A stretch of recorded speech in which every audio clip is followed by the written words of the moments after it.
Racing 86, setting the standards with the most extensive schedule in racing.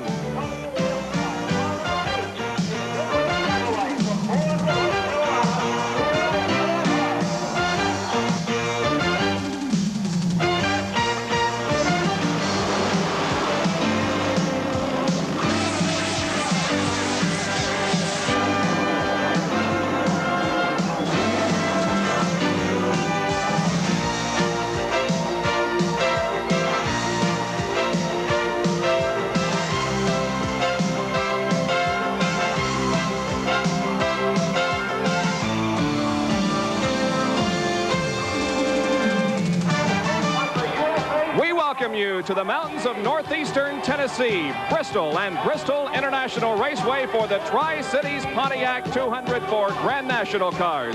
It's a beautiful evening here in Tennessee, and we welcome you to this 200-lap race.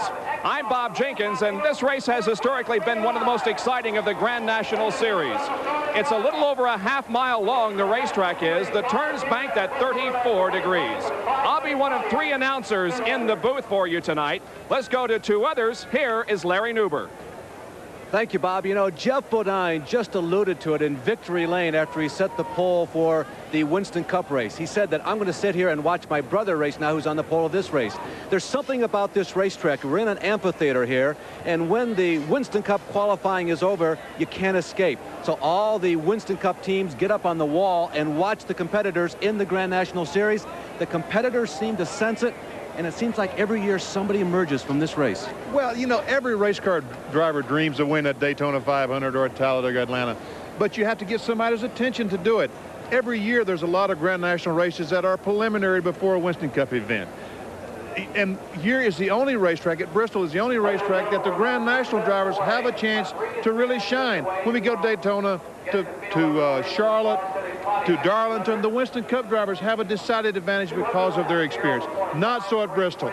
These fellas can outrun Earnhardt. They can outrun Waltrip. And they can make somebody with some money or an owner down there with a Winston Cup car say, hey, that guy knows how to drive. Dale Jarrett last week, he won the race at Orange County, the Grand National race. He's here. He has a ride for tomorrow night in the Winston Cup race, Mike Curb's car. If he could come back-to-back victories tonight, it might assure him of a Winston Cup career. Well, last year it was Brett Bodine, maybe Dale Jarrett this year. Jack LaRoute down in the pits. What about it? What's the karma like down there? Well, actually, the concern is, and we've heard it, but Benny actually alluded to it, the fact that throughout the Grand National Brigade, when they go to the super speedways, some Winston Cup regulars compete against them, and a lot of times they beat them. The Grand National drivers love to have Winston Cup competitors come to Bristol and race against them, and there will be 3 in tonight's race. Dale Earnhardt, Morgan Shepherd, and Darrell Waltrip have all presented Grand National cars here, and these Winston Cup regulars are going to have their hands full with the likes of Brett Bodine, Brad Teague, Jack Ingram, you name it. They would like to beat the Winston Cup regulars here on the home turf because they feel that that would also give them a gold star when the Winston Cup owners look at them. So that's the story from down here. We'll just have to see what it'll be like 200 laps from now. Let's go back topside now to our host, Bob Jenkins. Thank you very much, Jack. 29 drivers are set to go in the Tri-Cities Pontiac 200 from Bristol. And it's all being brought to you by Ford and your Ford dealer. Have you driven a Ford lately? By Busch Beer, the beer with a taste as smooth as its name. And by Goodyear Eagles, you either have Goodyear Eagles or you need them. And we'll be back to check the starting lineup for tonight's race here at Bristol International Raceway right after these messages.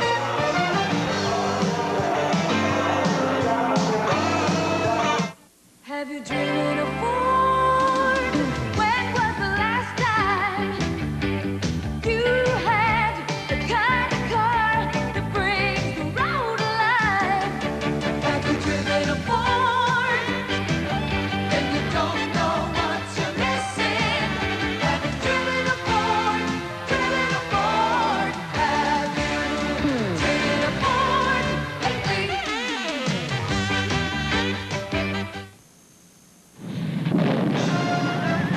Out here, a thunderstorm rolls in fast, sometimes too fast.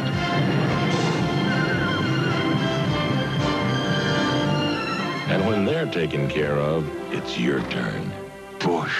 Head for the beer brewed natural as a mountain stream, for a taste as smooth as its name. Busch. Head for Busch Beer.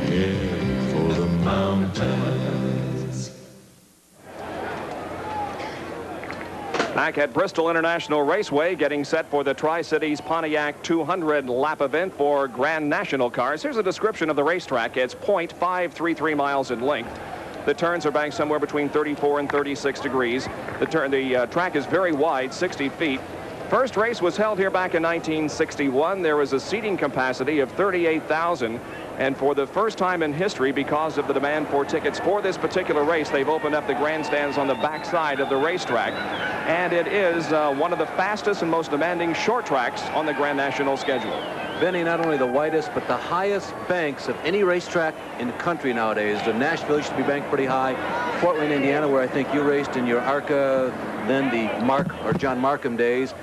Dayton had a pretty good bank on it. Winchester is a good one, but this one is just a little bit higher. This one is the highest racetrack of all. This is banked even higher than Talladega, where they run 212 miles per hour. Bill Elliott qualified down there in May at 212.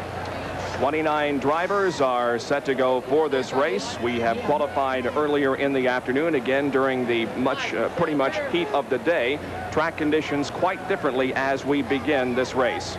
Darrell Waltrip, Bob, 21st starting position. Pretty surprising. And right now, let's go down to Jack Arute, who has the order to begin this event.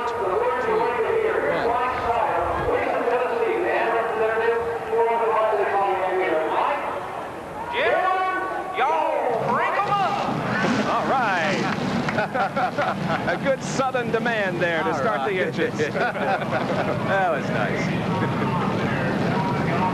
And the 29 cars fire to life for 200 grueling miles on this half-mile racetrack here in Bristol. The pace car with its lights on and the field just about to move away. Here is the starting lineup. On the front row in the Thomas Brothers Country Ham car, the number 00 machine from Harrisburg, North Carolina, is Brett Bodine. Outside will be car number 75, Brad Teague from Johnson City, Tennessee.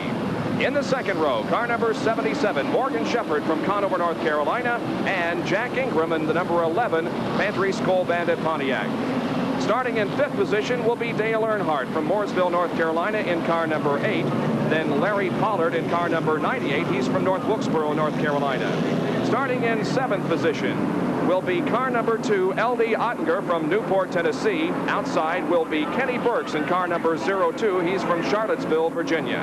Starting in ninth position, Larry Pearson in car number 21. Outside will be Davey Allison in car number 7. Starting in 11th position will be Bobby Dragon in 71 and Jimmy Loft 16.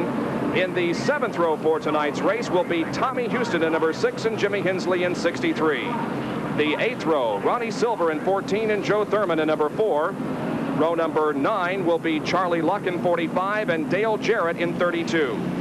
The 10th row consists of Ed Barrier in 07 and Mike Porter in number 3. Row number 11, Darrell Waltrip in car number 1 and Rick Mast in 22. The 12th row, Joe Harrison in 57 and Elton Sawyer in 42. Row number 13 consists of Paul Radford in 05 and John Linville in 62. The 14th row, Brian Baker in 54 and Rodney Fouché in 55. And all alone in row number 15, car number 0 will be Bosco Lowe, and this time around they should get the green flag. Watch carefully, just 16.5 seconds a lap. Benny, the rules traditionally have not allowed you to change tires underneath a yellow because it would give you a penalty, but they've changed it. Tonight you can. Well, they have to, because this is 200 laps and it's a very, very fast racetrack. They have there's only way they can compete fairly is by changing tires. All right, here they come off of corner number 4, looking for the green flag. Let's see if they get it. Yes, the green flag is out. The Tri-City Pontiac 200 from Bristol is underway, and the pole sitter, Brett Bodine, in car 00, grabs the lead going into turn number 1. He holds it into turn number 3, but Brad Teague is right there to challenge him for it. That's Morgan Shepherd running in third position. Lap number 1 is completed. Bodine still has the lead. Teague second. Morgan Shepherd is third, followed by Jack Ingram and Dale Earnhardt, then L.D. Ottinger and Larry Pollard. Everybody clean so far as 2 laps have been completed. The cars are pretty much in single file order now as they get strung out just a little bit. There you can see the leader, Brett Bodine, followed by Brad Teague and Morgan Morgan Shepherd right there knocking on the door in third position. You can see sparks coming from some of these machines as they bottom out in the corners. Now the cars will get a little bit lighter as the race wears on. They've got full loads of fuel, which makes the cars a little heavier. You see more bottoming out at the beginning of the race than you would say during practice or qualifying.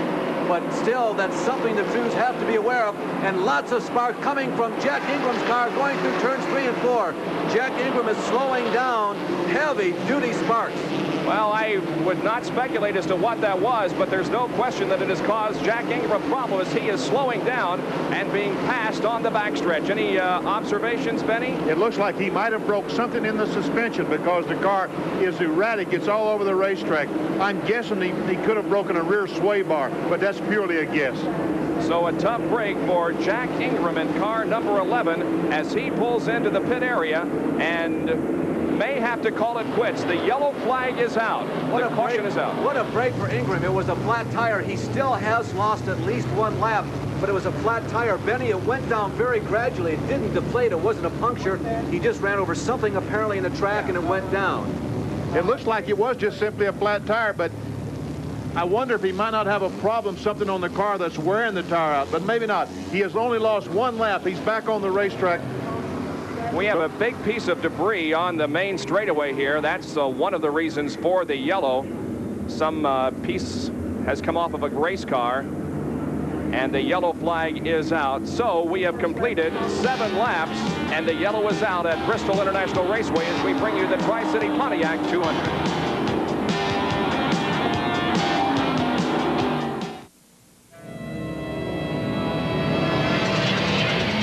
For all those performance cars that want to keep performing even in wet, sloppy weather, Goodyear introduces the Eagle GT Plus 4.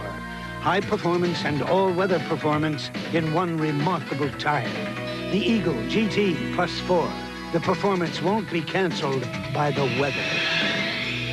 You either have Goodyear Eagles or you need them. The right parts. Mr. Goodwrench has the right parts for your GM car. Parts that fit. Parts engineered for your car by people who designed your car. Parts for every make and every model of virtually every GM car and light truck on the road today. Mr. Goodwrench can help you keep that great GM feeling with genuine GM parts because no one knows your GM car better. No one. The traditional vacation in the family car. Except one thing's changed. The family car. Taurus. The new Ford Taurus. One car designed to meet all your driving needs, as well as the needs of those you're driving. Taurus. Now there's an American car that has exactly what we've been looking for. Taurus. Taurus for us. Have you driven a Ford lately? 2-1 the count now. Hi, honey, I'm home. Ooh, I like the way it looks. I'll be finished soon. Oh, good. Look, I bought you some new fishing clothes. Hey, those are nice. Thanks. In fact, I'll wear them this afternoon. From work to weekends, Dickies are America's favorite work clothes. Made with Celanese 412 polyester. The green flag has come back out here in the Tri-City Pontiac 200 for Grand National cars. The lead continues to be held by number 00 Brett Bodine. Second place is Brad Teague. Third is Morgan Shepherd. Fourth is Dale Earnhardt. And fifth is Eldie Ottinger. Now, we have just come off of a yellow because of a piece of debris on the racetrack and because of a situation created by Jack Ingram. And this is how it happened as they went into turn number 3. There we see the car. Something has happened to the car in the front end. It just falls down. He has a flat right rear tire, but something else happened to the car that just let it drag the racetrack all the way around, and it probably knocked it off as he came down the front straightaway, and NASCAR had to throw the caution flag to get it off the racetrack. And a couple of other drivers pitted during this caution period, namely Dale Jarrett and Tommy Houston. Let's find out Jack Ingram's status from Jack Arute. Well, Jack Ingram has retired from the competition, and Benny Parsons, you talked about a tire going down. It literally was cut. This cut led to what retired Jack Ingram. A from another car came off. It cut the tire, but in the process, it also split the oil pan on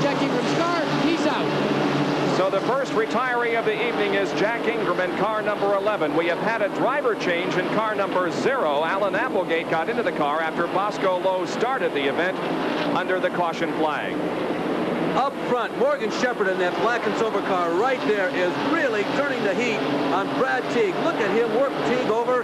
He's been inside of him a couple times going into the first turn. He was inside of him once going into the third turn. He is really battling for that runner-up spot. Look at this. Almost 3 abreast. Here comes Earnhardt on the high side. Dale Earnhardt really taking advantage of the situation. Earnhardt on the high side of the racetrack. Let's see if he can take over that position. Now Shepherd moves right alongside Earnhardt as they battle for that third spot down the backstretch. It is Earnhardt on the high side and Shepherd on the low side. There's still wheel to wheel, a little bit of tire smoke coming off of the Dale Earnhardt car, and he settles back into 4th position. Benny, it's been Teague that has been kind of protecting the position for Shepherd and holding him back so that he can't get away from Earnhardt. That's right. Brad Teague's car is loosened up just a little bit. He's having trouble getting through the turns. He's holding up Earnhardt and Shepherd, but Shepherd is alongside of him right now, trying to take that spot and gets by going in turn 1. Great racing here. Morgan Shepherd has gone into 2nd position. Brad Teague back to 3rd. Now Dale Earnhardt is still right behind Brad Teague and looks for that 3rd spot. All this happening behind our leader, Brett Bodine. Another driver who's moving up quickly on the field is Darrell Waltrip, who started 21st and unofficially right now is running in 15th position, but the real battle is still up front. I'll tell you, this is as close to dirt track racing as you'll ever get on pavement. There is Waltrip moving from the back of the pack, as Bob told you, and up front, they are still running 2 and 3 abreast. It is still Brett Bodine leading. They're lapping slower cars already. The leaders take to the high side of the racetrack while the slower cars reach on the bottom. Here is Bodine out of the corner number 4, completing lap number 22. Look how close Morgan Shepherd is to him. Morgan Shepherd has a problem right now. There's something wrong with the left front. Either the tire is rubbing the fender or something happening, and that can't last for long because the tire will blow out if he keeps rubbing the fender, if that's what it is. Well, there is smoke coming from that car, but at the moment it's a little difficult to determine actually what the problem is. Nevertheless, it is Bodine maintaining the lead over Morgan Shepherd. Shepherd goes high in the 3rd turn. That's exactly what's happened. Morgan Shepherd has ran in the back of someone. He's nudged someone and knocked the fender back on the tire. That's what's rubbing the tire is the fender where he's made some contact with another car. So we'll watch to see what happens there. Meanwhile, look at this battle for 3rd position. That's Dale Earnhardt on the low side of the racetrack and Brad Teague on the high side. It looks as if Dale Earnhardt is going to take that 3rd spot. They cross the line, and Earnhardt has just about a half car length advantage. He does now move into 3rd position. And now L.D. Ottinger in car number 2, the black and yellow car, is challenging Brad Teague. Ottinger has been kind of quiet up till now, but he's been sitting back there watching this battle between Earnhardt and Teague. Teague has been an absolute koala bear clutching to that position. He won't let go, but finally Earnhardt and Shepherd have now gotten by him, and Ottinger is going to go to work. LD doing a very good job. Right now his car is very, very quick. Looks like he may have one of the fastest cars on the racetrack right now. Things settling down just a little bit after a furious start. There for about the first 20 or 25 laps of the race, we saw positions change and battle after battle. Now here goes Ottinger to the inside of Brad Teague in the 3rd turn. Oh, and they spin. Brad Teague is spinning. He is hit by Ottinger. Both of them are involved in a collision. They slide down the banking. Everybody back of them miraculously get on the brakes and avoid all the melee. And I don't think either car is going to be damaged enough to put them out of the race, but the yellow comes on. Yes, Ottinger's car, the right front, the toe end's knocked out severely on the car. I looked at the right front as it went by. It's knocked in. I know Chuck Ryder with All Pro is very unhappy right now. I'll tell you, the other guy who's got to be unhappy is Brad Teague, because he had really protected that position, and both Shepherd and Earnhardt had gotten around him. There you see Ottinger getting out of shape. He's trying to save it. As he comes back, he clips the left rear of Brad. Brad out of control, carries LD up into the outer wall. And Benny, as you said, it looked like that LD might have got the worst of it. Maybe that was body work that was hitting on Teague, but LD, there was some frame going into that. Yes, we see LD's on the inside, but Brad Teague drives him down. You see LD's car is below the white line. That's the apron of the racetrack. When you get on that apron, it forces the car back up the racetrack dramatically. And when he went back up the racetrack, Brad Teague was in the spot he tried to go in. So both L.D. Ottinger and Brad Teague are going to be coming into the pits for repairs to their cars. We're yellow at Bristol International Raceway after 30 laps. The leader is Brett Bodine.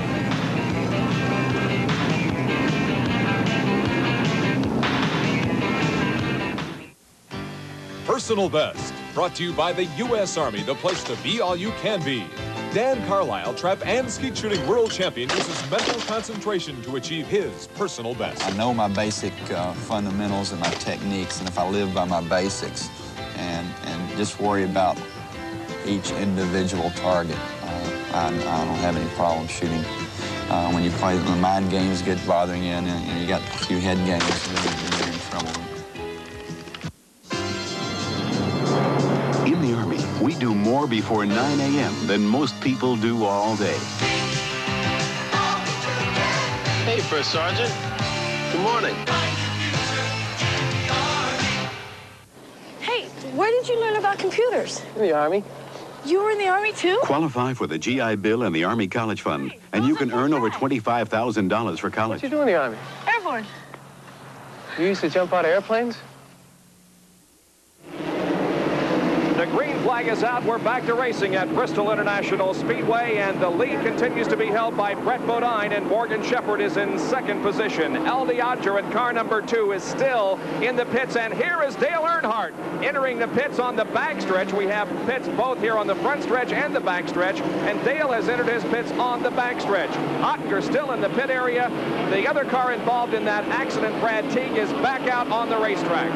Well, Ottinger has lost laps. Ingram is out of the race. Earnhardt is sitting in the pits, so the field is quickly dwindling down here. Normally, all those guys among the veterans and the ones who are really skilled at finishing one of these races. We heard it a number of times in the pits this afternoon during practice and qualifications. The key to winning one of these races is not being the fastest in the first 50 laps, but going the distance. Earnhardt comes back on the racetrack. Evidently, they found the problem, fixed it. He's back on the racetrack, getting up speed down the front straightaway right now. Let's review the top 10 for you. It's Bodine leading, Morgan Shepherd in second position, Larry Pollard is third, in fourth is Larry Pearson, fifth is Davey Allison, in sixth position is Darrell Waltrip, seventh is Kenny Burks, in eighth position is Bobby Dragon, ninth is Tommy Houston, and 10th is Ronnie Silver. And here's the battle for third place, Pollard and Pearson. Pollard and Pearson. Pollard, who qualified well here, that red 98 car, was the sixth fastest qualifier. Larry Pearson was ninth. You heard Bob mention Darrell Waltrip. He's come all the way from 21st starting position, and Ottinger looks like he would like to get back out. No, he's going behind the wall. Benny, his day may be over. His night, sorry. Because and that is a tough break, because it looked like when he went out that he had the fastest car on the speedway. So several cars dropping out of the going here in the first 38 laps, including Jack Ingram and L.D. Ottinger. You know, it's an old song, Benny, but I gotta say Waltrip has once again been very impressive. He is only a straightaway behind the leader, Brett Bodine, and a very miserable qualifying run. He may be the fastest car right now on the track. Boy, those guys are close out there. Pearson and Pollard running right together. Pearson on the inside of the track, forcing Pollard high. And here comes Davey Allison now moving alongside Larry Pollard, racing down the straightaway. They go into the first turn, and Davey Allison grabs the position. He moves into fourth. The torch being passed, Benny. Yes, it is. And Larry Pollard had a couple of good runs the last couple of weeks. Was looking forward to a great race tonight, qualified well. And hey, it's not over yet. We're only 41 laps into the race. Larry Pearson has moved to fourth, and this man, Davey Allison, in car number 7, has moved to fifth position now. Up front, the lead continues to be held by Brett Bodine in car number 00. Following him is Morgan Shepherd, but just about a car length as we continue to focus in on this third and fourth. Here are the leaders now as they continue to move through the traffic. Brett Bodine and the Thomas Brothers 00 has had 4 second-place finishes this year. He's not won a race, and 3 of those 4 second places have come in the last 4 races. So it seems like that team is primed and poised and ready to win a race. Right now, I'm surprised. Morgan Shepherd was clearly the fastest car on the speedway. When that tire started rubbing the left, when the fender started rubbing the left front tire, Morgan Shepherd backed off. I think he discovered he had a problem. He backed off, Well, look at there, Pollard and Darrell Waltrip. Waltrip on the move, trying to get by Larry Pollard. Well, Darrell Waltrip had a very poor qualifying effort. He started 25th, but now he has moved up to challenge Larry Pollard for that 6th position. So Darrell Waltrip is moving up toward the front of the pack as they continue to lap the slower cars. That's the number 55 machine of Rodney Lee Fouché that they're lapping in turn number 2. And as Pollard and Waltrip do battle, there is Dale Earnhardt. Remember, he lost a lap when he came into the pits. He has lost 1 lap, but he's moving up to the front. Up front, things are getting closer. Larry Pearson seems to be moving in on Morgan Shepherd. Larry Pollard is the driver of car number 98. We had a chance to talk with him earlier in the afternoon. One of the age-old questions is what percentage of the success belongs to the car, the mechanics of it, and what percentage belongs to the driver? Has the percentage in your mind changed over the last year? Yes, sir. Okay, let's put this in perspective. I think the driver is 90% of the problem or the successful car, because I think it is the driver's responsibility to know what the car takes.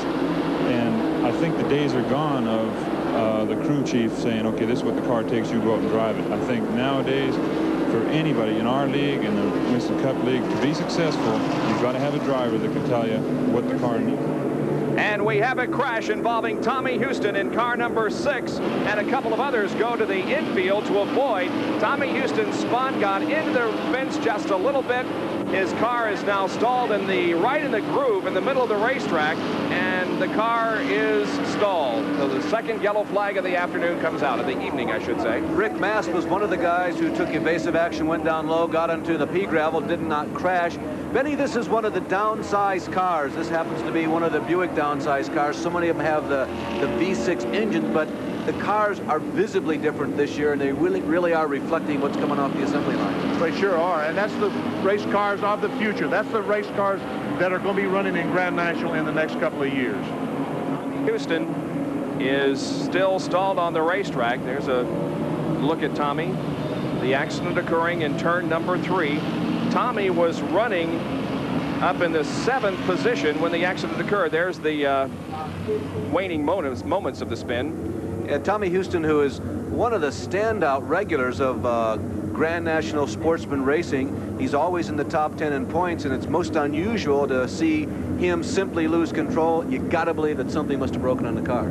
Yeah, it looks like they're having trouble getting Tommy out of the automobile. No, he's standing up now. They helped him out, but he's standing up now. Unlikely sponsor on that race car, Bob, Southern Biscuit Flour. But they've been with Tommy for several seasons now. Tommy is being assisted to the ambulance, so he may have gotten his bell rung there when he had that encounter with the third turn wall. Well, another driver out of the race, L.D. Ottinger. Here is Jack Arute.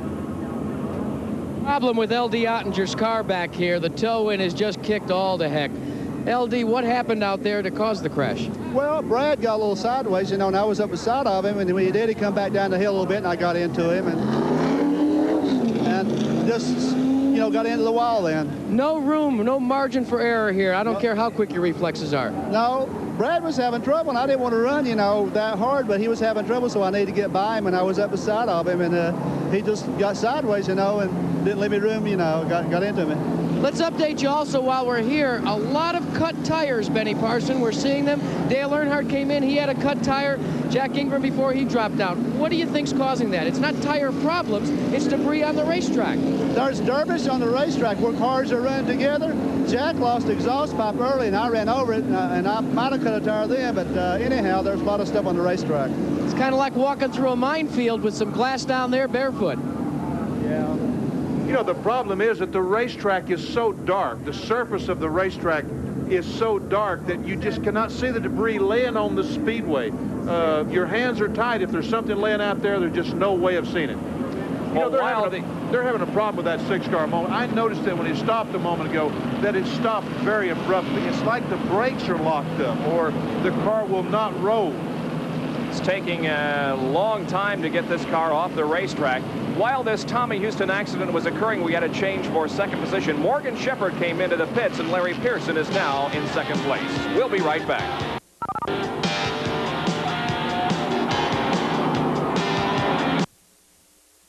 Buick Subaru has them all. From the sleek, daring, and fun-to-drive Subaru XT Coupe to the on-demand four-wheel drive Subaru wagon. Subaru, a car with versatility, excitement, and value, as low as $59.95.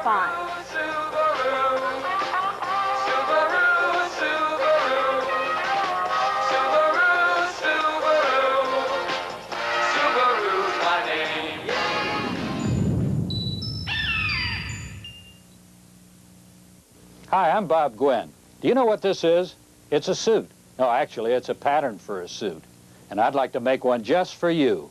You don't have to be a Rothschild or a Rockefeller to own your own custom-tailored garment. At Gwynn's, our template-tailored suits start at $295. And when we tailor a suit for you, it fits. Just think, you can own your own custom-tailored suit for about the same price as a ready-made. What can I tell you? Gwynn's has done it again. Billy Martin may be back in Yankee pinstripe. The latest news. Oklahoma and Nebraska are tied at 21 with a minute remaining. Scores updated every 5 minutes. Jack Nicklaus has just won the Masters. The biggest stories, the fastest scores, just a phone call away all day, every day. ESPN Dial Sports, 1-900-976-1313. The numbers for scores, headlines, and ESPN program information. ESPN Dial Sports, 1-900-976-1313. We're here in the pits with Tommy Houston, who's just retired from the race. He had to take a quick ride to the infield medical center here to be checked by the medicos. Tommy, first of all, are you okay? Yeah, Jack, I'm okay. I got the wind knocked out of me up there. A piece of debris flew off a car in front of me. I'm not sure if it was Earnhardt's car or if it was Waltrip's car. It was one of the cars ahead of me. And I felt it hit the rear of the car, and it's laying back here on the back stretch.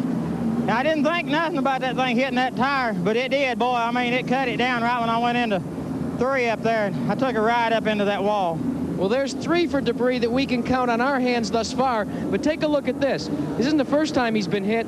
He's got a flak jacket already, and that literally contributed to knocking the breath out of you. Yeah, it really did. You know, I got to say thanks to Vic Winburn, a friend of mine back in Hickory. He's been working with me with some of these rear protectors, and he went with me this week, and we got this thing worked out. And Vic, all I got to say is the thing worked good, and I'm fortunate I had it on. If I didn't, I'd be laid up another 8 weeks like I have been from Indianapolis, the wreck out there.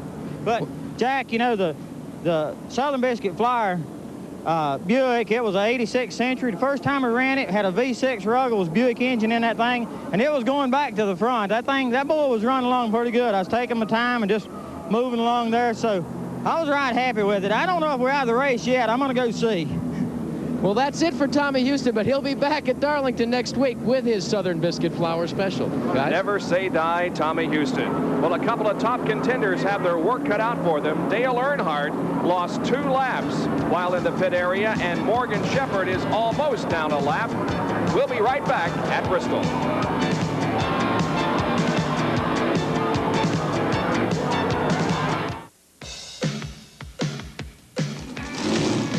In 1985, the winning cars of the most prestigious auto races were equipped with Goodyear Racing Eagles.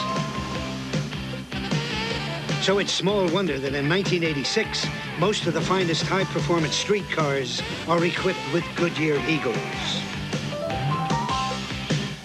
You either have Goodyear Eagles, or you need them.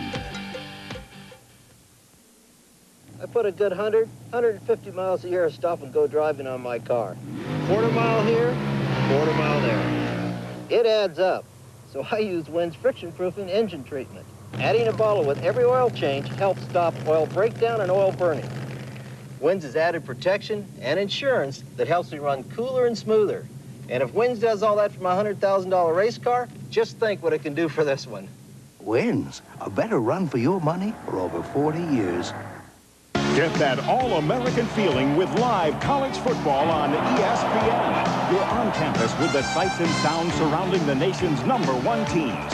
Cheer with the best every Saturday night and with exclusive Thursday night specials. Live college football on ESPN for that all-American feeling. See Miami, the top-ranked team in preseason bowls, take on South Carolina in ESPN's live CFA season premiere. Saturday, August 30th at 8 Eastern.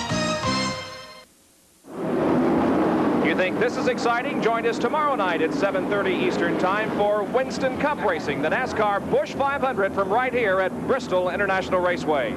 You've heard of Have Gun Will Travel? Well, that thing you're looking at there is Have Impact Wrench Will Travel, right? That is an impact wrench that one of the fellows used to change these tires. He has his own little case that he carries around in, so you're right. Have Wrench Will Travel. That's great. Good shot, guys. We're about to go back green here, and Morgan Shepherd has made a pit stop. It was not what I would call a routine stop, and he is now on the tail end of the field. And Earnhardt is 2 laps down, but in the 2 abreast restart, you'll see that black and silver Mr. Goodwrench number 8 right alongside of Bodine. Watch him pick up his first lap right away. All right, the field comes out of corner number 4, and the green flag waves. We are back to racing. That completes lap number 59. Larry Pearson has a terrible start. The car just won't go. He was in second position, and now we have a problem up in turn number 2 as several cars bang and scrape together, but everybody appears to be okay. Larry Pollard is going very slow, Bob. I think Pollard has caused himself a problem as he tried to steer around Larry Pearson, and Pollard may be coming in.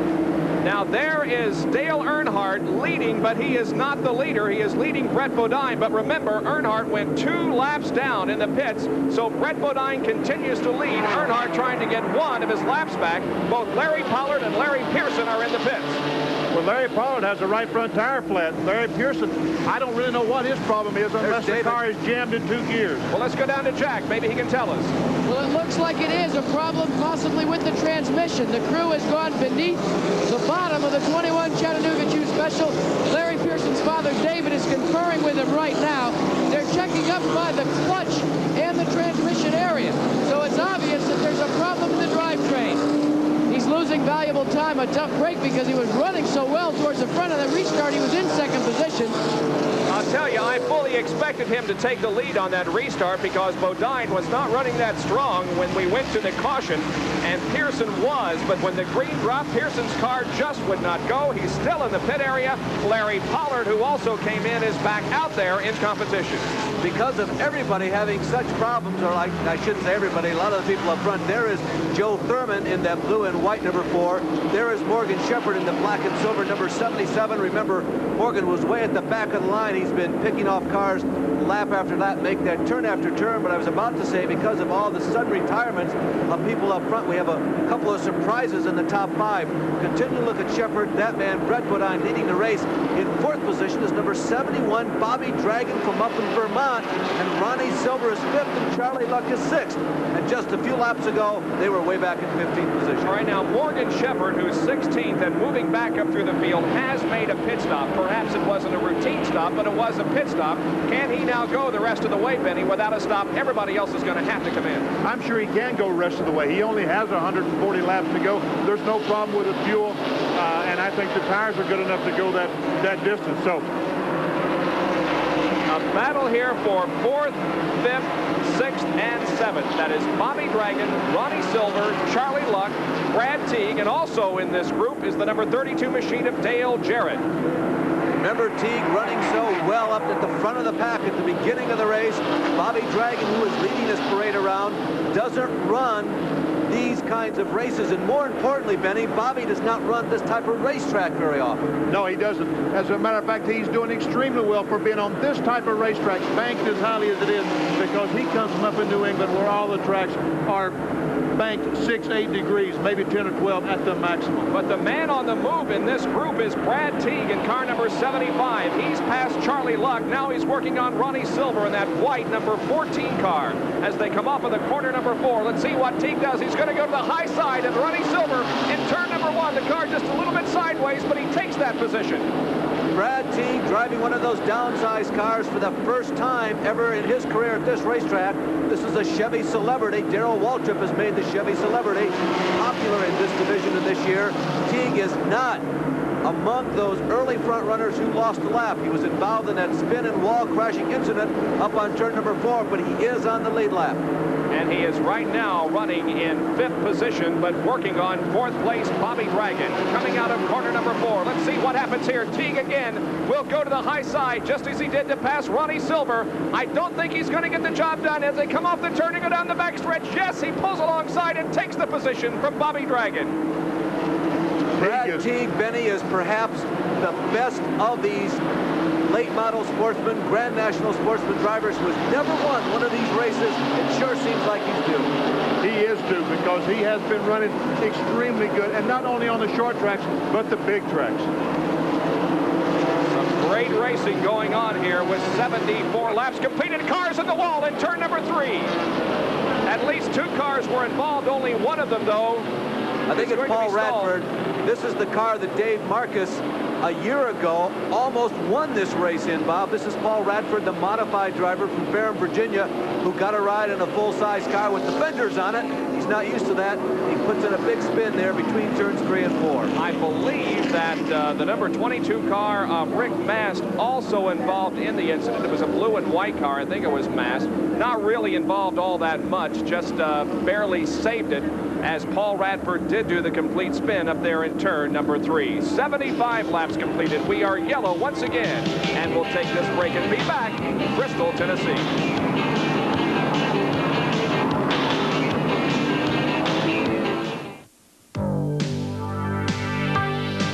Here comes the car that has outsold every car in the world 4 years running.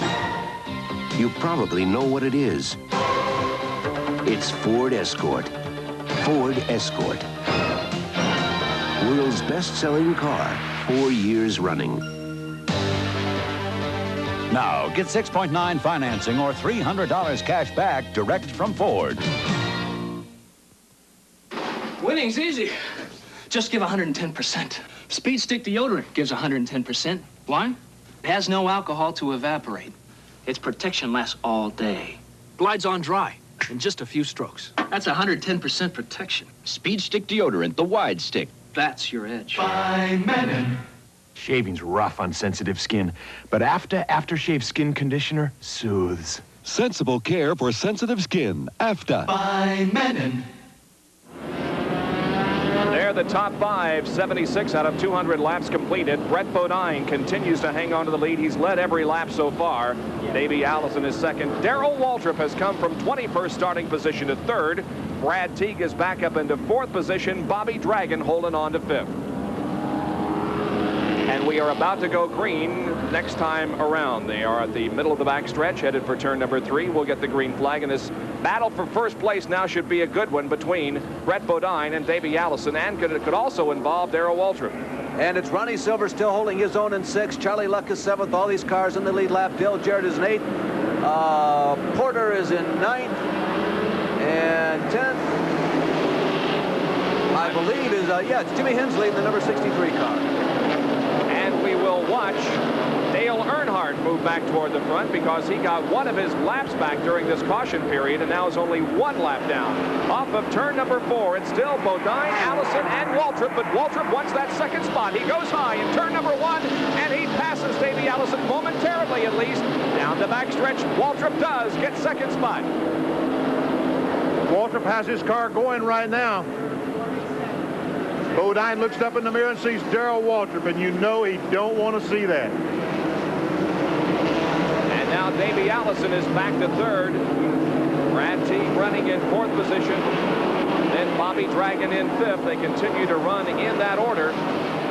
Bob, the guy who's really running as we continue to watch Bodine is Dale Earnhardt. He picked up one of his laps at the last yellow flag. He started at the back. He's moved all the way up to like 6th or 7th position on the track right now. He's only 1 lap down. Earnhardt has already passed about 10. Charlie Luck has a problem. And there are 6 cars between the leader and Dale Earnhardt as he continues to try to gain his lap back. Charlie Luck has come into the pit area in car number 45. Charlie was running in the top 10, but has a problem with that car. It could be a cut tire because they are replacing the rubber on the right side of that number 45 machine. Earnhardt in another one of the Chevy V6 cars. He was very hot in this division in the early part of the season. It's calmed down a little bit for him, just like it has in Winston Cup racing. There are the two people up front. A big difference, Benny, between Waltrip running up front and some of the other people. We'll talk about that in a second. Back to Pollard and the number 75, Brad Teague. Remember that Pollard has lost a couple of laps because of that cut tire, but Brad Teague has been able to stay on the same lap. Well, he is continuing to hold off Brad Teague, despite the fact that he is a couple of laps down. Teague trying to move around Larry Pollard, moving to the high side of the racetrack, but Pollard's machine now moving rather well. Now Teague goes high on the racetrack once again in turns number 3 and 4, and right behind all of this is Dale Earnhardt. They come down the straightaway, and Teague does pass Pollard, and so does Dale Earnhardt in that number 8 car. Benny, as we watch Teague move to the front and Earnhardt following him, remember that Earnhardt still down a lap, Teague on the lead lap. I was about to make the comment about Waltrip. He looks to be faster than Bodine, but unlike Shepard and Earnhardt, Teague earlier in the race have been running up front. Darrell hasn't moved up to do battle. He's just parked there following Brett around. Well, look, we see Earnhardt trying to get by Brad Teague going in turn 3. And if he gets by Teague, he's going to have his eyes set on that front duo of Darrell Waltrip and Brett Bodine. But you're right. Waltrip realizes he can see the scoreboard. There's 112 laps to go. He don't have to do anything right now. He's got lots of time. And there he goes to the inside of Brad Teague in the backstretch, and he passes Brad Teague. So Dale Earnhardt's march toward the front continues as he tries to gain his second lap back. The leader continues to be Brett Bodine. He has led every lap so far since the drop of the green. Now in second position is Darrell Waltrip, but there is a car between the leader and second position, and that would be the number 11 car of Jack Ingram, who you call dropped out of the race very early, but is back out there in competition. The number 14 of Ronnie Silver. There you see him battling with Dale Jarrett. Bumping going they are coming very close, Bob. Jarrett letting him know he's there. As a matter of fact, Jarrett uses that little move to go underneath Ronnie Silver. Silver's had perhaps the most surprising year of the two of them, although it's been a good year for both of them. We told you earlier that Jarrett won for the first time in his career. Ronnie Silver also won earlier this year. As a matter of fact, Silver's had a first, a second, a third, and 3 fourths. So right there on your screen are two of the more pleasant surprises of Grand National Racing in 1986. Well, there has to be a lot of determination and good feelings in Jarrett's machine and in his crew after that win last week, and he's running very strong here this week at Bristol. Morgan Shepherd running 7th right now.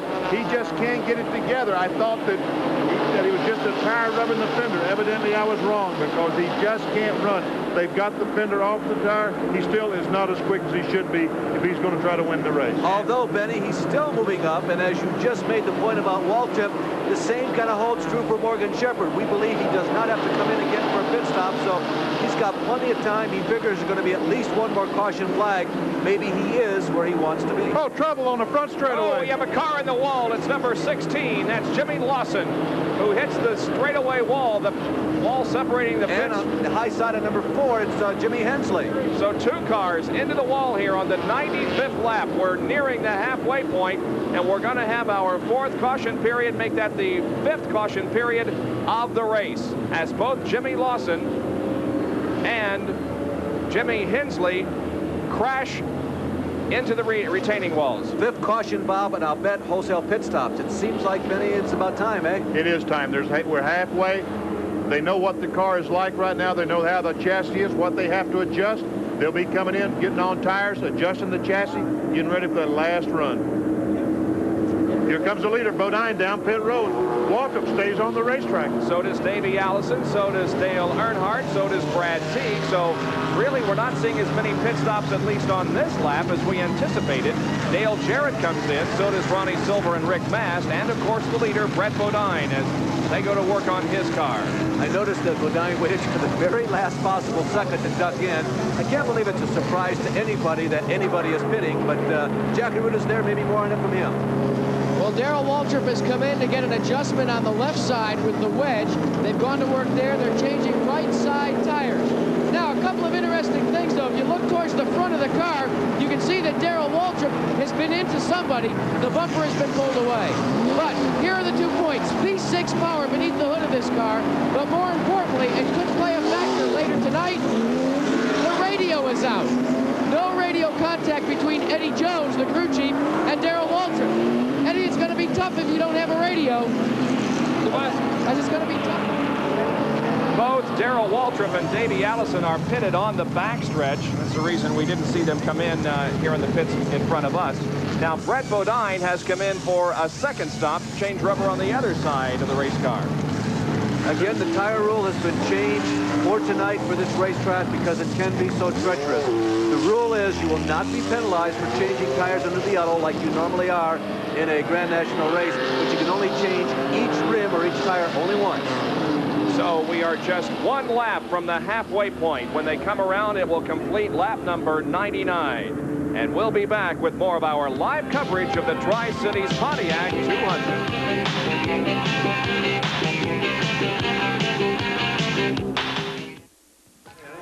You know, a big wheeler dealer like me has to keep up on the action. The players, who's hot, who's not. And what's a better deal than picking up a copy of Sports Illustrated?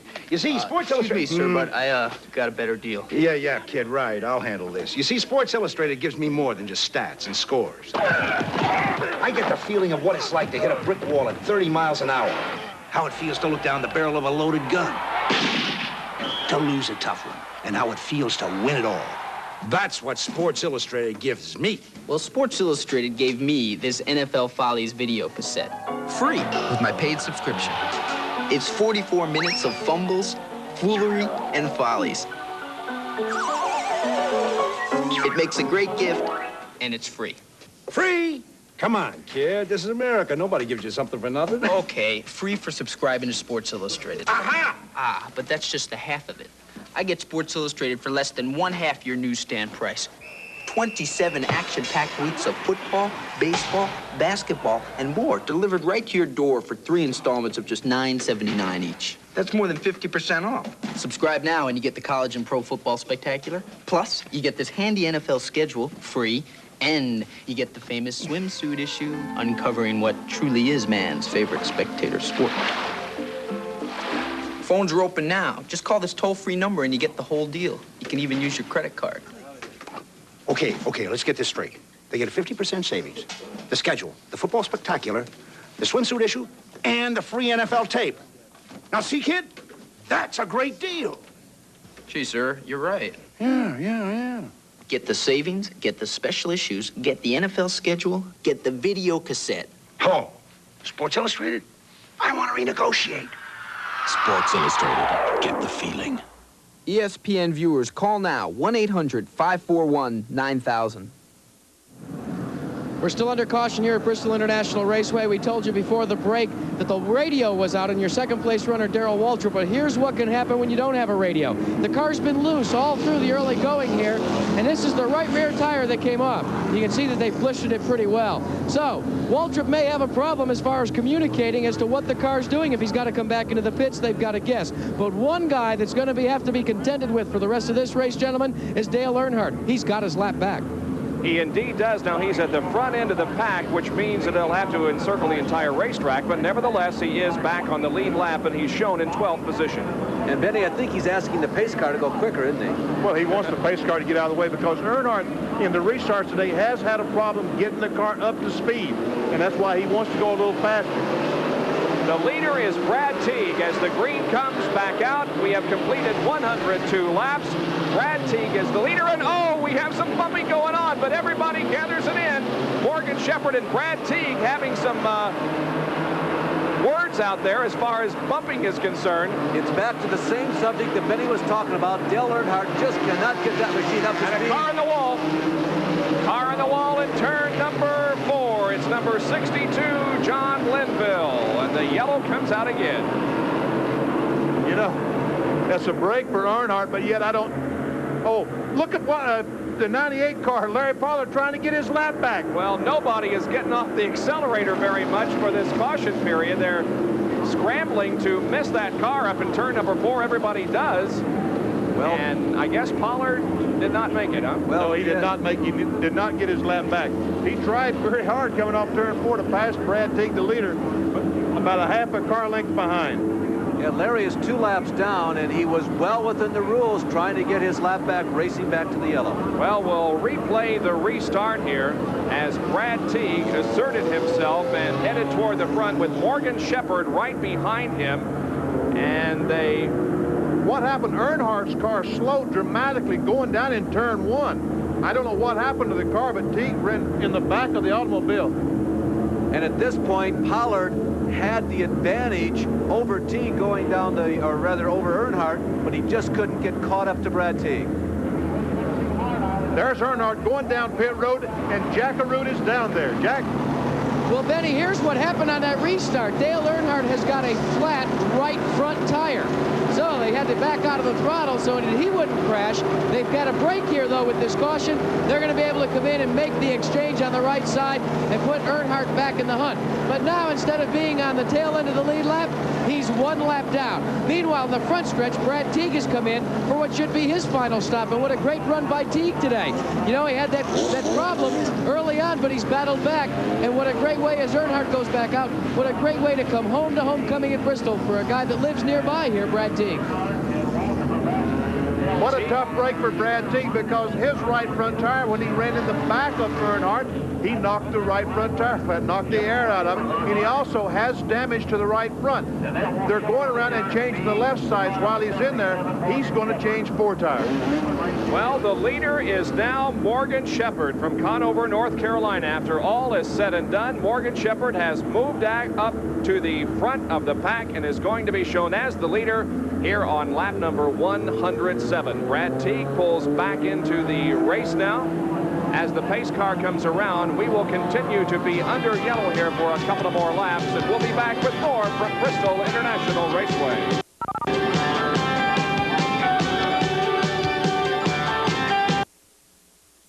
"95% of Chevy Nova owners would recommend their new Nova to a friend. If that doesn't mean a lot to you, think about this. Of the cars you've owned, how many would you recommend to a friend? Nova from today's Chevrolet.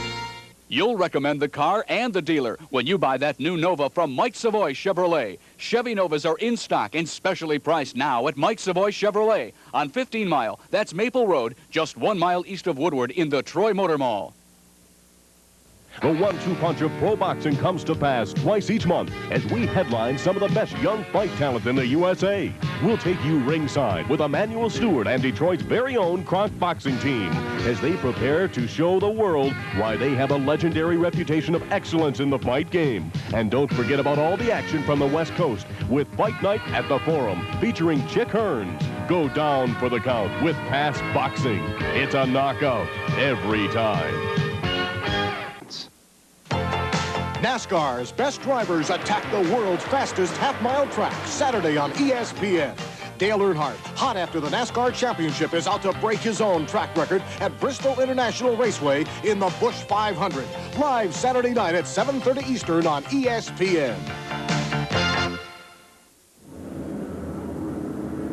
Bob Jenkins, Benny Parsons, Larry Nuber, and Jack Arute back at Bristol International Raceway as we bring you the Tri-Cities Pontiac 200 Grand National race from this high-banked half-mile racetrack. The leader is Morgan Shepherd. Running in second is Joe Thurman. Third is Mike Porter. In fourth position is Elton Sawyer. Fifth at the moment is Brett Bodine. Sixth is the number 32 car of Dale Jarrett as we watch the 2858 update. In seventh position is Davey Allison. Eighth is Rick Mast. In ninth position is Ronnie Silver.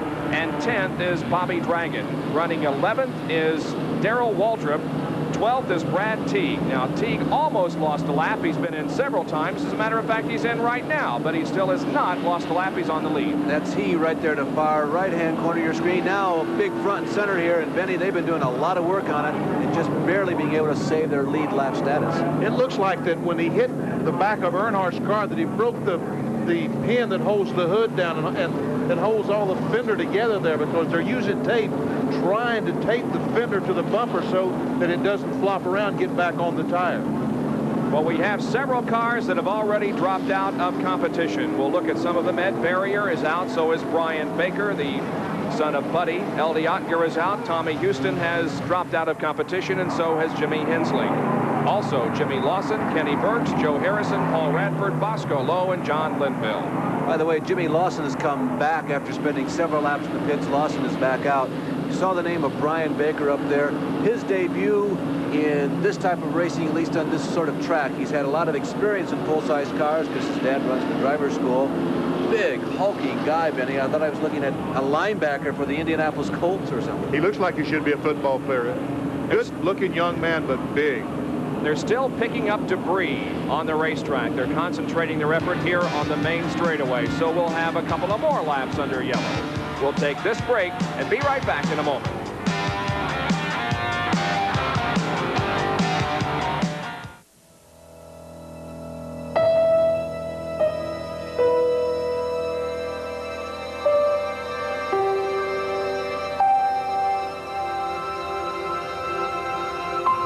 Man has always been fascinated with speed.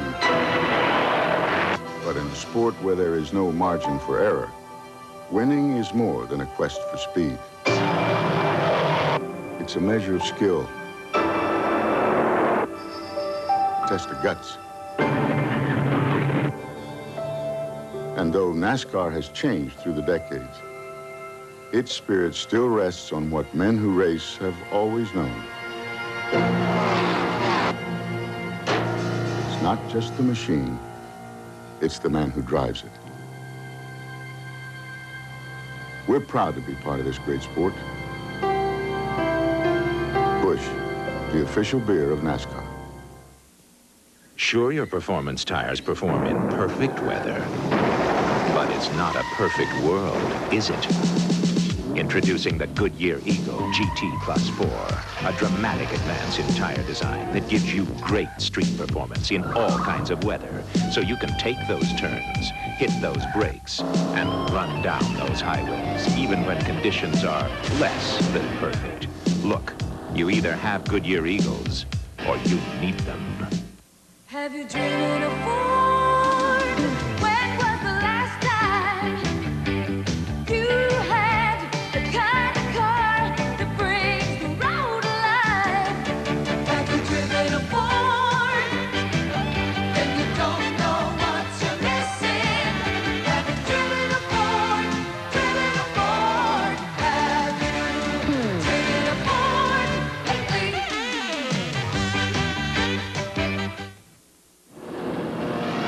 Brad T continues to visit the pit area on just about every lap, but he still has not lost a lap. They're trying to straighten out the body work on that number 75 car. Let's go to Jack Arute. Bob, it's definitely a tough break for Brad Teague. Now, this is the major piece of body work that came off the car, from the grill at the center all the way back to the side light panel. That's gone. So now what they've done is they've taken what we affectionately call 200-mile-an-hour tape, and they're trying to close in the hole. But also, as Benny Parsons alluded to, here's the other problem. When you have a big gaping hole like that, the whole right front quarter panel just hangs down to the side, rubs into the tire. So they use that tape and bungee cords to tie it back up, keep it up out of the tire, and hopefully, without losing a lap, be able to get back in the hunt. Well, he's been successful to this point. There's a number 16 car of Jimmy Lawson. Now, he was involved in one of our incidents here on the main straightaway that has caused this yellow. We're going to be going green after one more lap, but most of this caution period that we are under right now has been caused by track crews picking up debris on the racetrack and putting down the oil drive. People up front who you can expect to see running with the leaders, just to review for you, you're going to see that red number 98, Larry Pollard. He is 2 laps down. Should he be able to get past Morgan Shepherd, he'll be 1 lap plus the distance of the track down. Dale Earnhardt on the inside of the 4th row there, as you see him relining, make that the 3rd row. He is 1 lap plus 2 cars down, so should Earnhardt be able to get around everybody in front of him, he would then be on the lead lap with the leaders. Everybody else in that outside row, there goes Rick Mass going by, Ronnie Silver, Bobby Dragon, Darrell Waltrip, Brad Teague. They are all on the lead lap. Okay, the field comes off the 4th corner, and the speed picks up. The green comes out. We're back to racing. That's Morgan Shepherd, the black and silver car, going into the lead. Larry Pollard is behind him on the racetrack, but he is down at least 1 lap and possibly 2. The 3rd car in line is Charlie Luck. He also was a lap down. And making a move is Dale Earnhardt, but he is also a lap down. It sounds like everyone you're talking about is a lap down. Where are the leaders? Morgan Shepherd's leader. He's out front. And And the second place car is the 5th in line, the blue and white number 4 car, driven by Joe Thurman. Right behind him is Brett Bodine in car 00, as Bodine is about to make a move on him. The guy who's got to be tremendously hungry right now is a black and silver number 8. You see Earnhardt right there leaning on Charlie Luck, going around turns 1 and 2, down the backstretch into turn number 3. If Earnhardt can get back out around the number 77 of Morgan Shepherd, he will once again be on the lead lap. There is Brett Bodine in the white number 00. Remember, he led the early stages of this race. He was our pole setter. He now is beginning to turn loose his horses. He thinks he can win this race. And he is about to take over second position. Bodine to the inside. He passes Joe Thurman. Bodine is now second. Thurman back to third. Brett Bodine, who has not won a Grand National race yet this year. On the strength of what we saw from him last year, it looked like he would be making a real run for the championship in 1986, but it just hasn't unfolded that way. Brett Bodine led the first 97 laps of this race, then came in for his pit stop. We're on lap number 120 now, and he has moved back up into second spot. Charlie Luck is right ahead of him on the racetrack, and Larry Pollard in that red car, number 98, is ahead of Luck. Now let's see what Bodine does. He moves high in turns number 1 and 2 and pulls alongside Charlie Luck. Cannot make the pass. Now he begins to, and he does pass Luck at the end of the backstretch. Benny, 120 laps down, 80 to go. Who do you like? Is it Bodine? Is it Shepherd?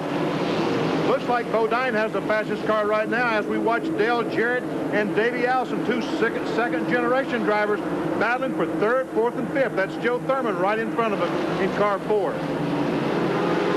Thurman followed by Jarrett and then Davey Allison in a battle for position here. 3rd, 4th, and 5th.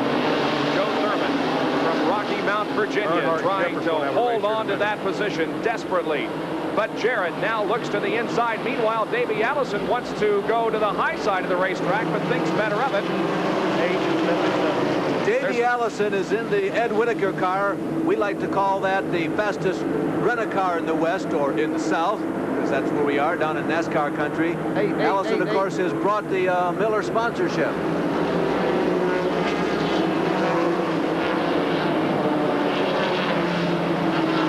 125 laps. The car is up in the wall, but saves it.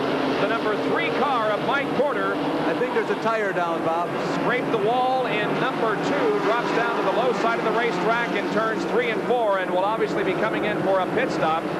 It will not necessitate a yellow. Meanwhile, look at this. Dale Earnhardt trying to get his lap back from Morgan Shepherd. This is short track racing at its very, very best, being done by 2 of the very, very best. Morgan Shepherd in front in the black and silver car. Dale Earnhardt, black and silver, right behind him. Earnhardt just trying everything he can to get that lap back. He's going high. He's going low. Now he goes high in turns 3 and 4. I think he's going to do it this time. Let's see. They're side by side coming off the corner. Earnhardt has it at the starting line, and yes, he does get his lap back. 2 guys who don't run the Grand National Series every time, but boy, when they show up, they are truly a force to be reckoned with. Jack Ingram going very slow down the main straightaway. We thought maybe it would necessitate a yellow, but it does not. Jack pulls off the racetrack into the pit area behind the wall. As a matter of fact, no yellow flag comes out. That's exactly what Dale Earnhardt wanted. Boy, seldom do you see the Iron Man having such a tough night, Benny. Can you ever remember Ingram going through one of these? No, I can't, but Bristol Speedway is a racetrack that can make strong men cry. It's a tough, tough racetrack. And tomorrow night, these guys are looking at 500 laps. Hey, we're only in 130 laps right now. Look at all the excitement we've had. Tomorrow night, it's 500 laps. That'll be live at 7:30 tomorrow night here on ESPN. And the Hendrick cars, Jeff Bodine and Tim Richmond, will be on the front row. You saw that earlier tonight as we presented qualifying for that race live here on ESPN. Speaking about Bodine, there's that white car. And he is challenging Morgan Shepherd, challenging for the lead. Bodine has moved up right behind the leader, Morgan Shepherd. They go down the backstretch, and Bodine closes within inches, but Shepherd maintaining that first spot. While this is going on, look at 3rd, 4th, 5th, 6th, and 7th. The 3rd place car is the number 4 car right there, right in the middle of that group. Joe Thurman. 4th is Davey Allison. 5th is Dale Jarrett. 6th is Darrell Waltrip on the high side in the red roof number 1. And the 7th place car is Brad Teague. Allison really lost out on that turn. He sure did. He got behind a slower car, number 55, Rodney Lee Bushy. And besides that, nearly lost it coming off the 4th turn last lap. And he has dropped back several positions. He's gotten out of this pack that was running together. One of the finest efforts from Joe Thurman in quite some time, Benny. It is a great run for Joe Henry out of Rocky Mount, Virginia. He's right in there amongst them. 135 laps are completed out of 200 that make up this race. And now look at the battle for the lead once again as Bodine tries to take it but cannot. They go into turn number 3. Bodine moves to the high side of the racetrack alongside Morgan Shepherd. Here they come at the line. They're inches apart. They go into turn number 1, and Bodine, I believe, is going to get it. Yes, he does, at least for the time being. What an excellent line. Oh, wow. An excellent line by Brett Bodine on that last lap. It's hard to turn in a perfect lap, and Mario Andretti says, I got one once in 1969, and I'm still trying to look for the second one, but I'll tell you, that's about as close as you come. Bodine used the banks to perfection. He certainly did, and Bodine's car is strong tonight. There's a couple of times during the night that I felt like that he was that other cars were faster, but not right now. There's Joe Thurman, Dale Jarrett once again taking on their battle for 3rd spot. That is Charlie Luck right in front of them in the yellow car, and every once in a while you see the red, there it is, of Larry Pollard. Those guys are at least 1 lap down. In the case of Pollard, 2.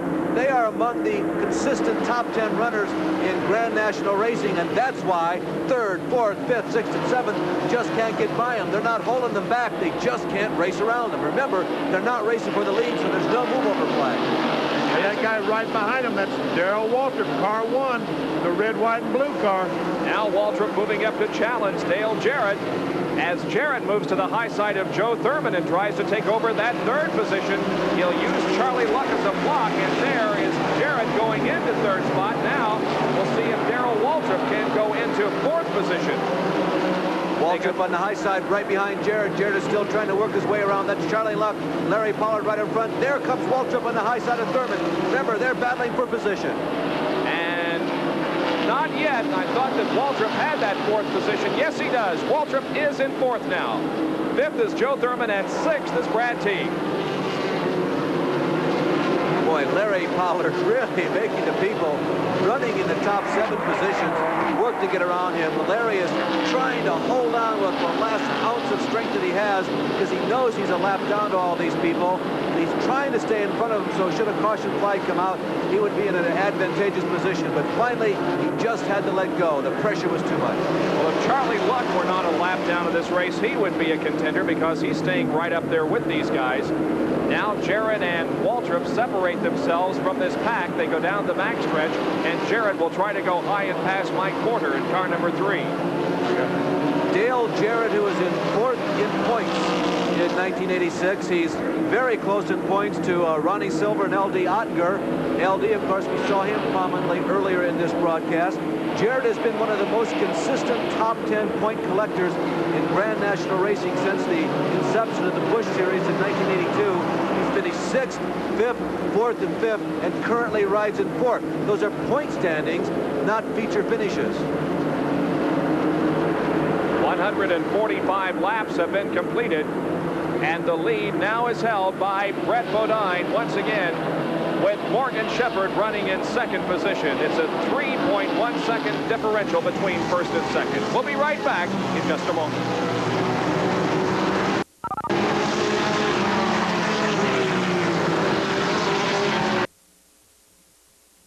Hi, I'm Bob Gwynn. I'd like to tell you about a growing trend in menswear.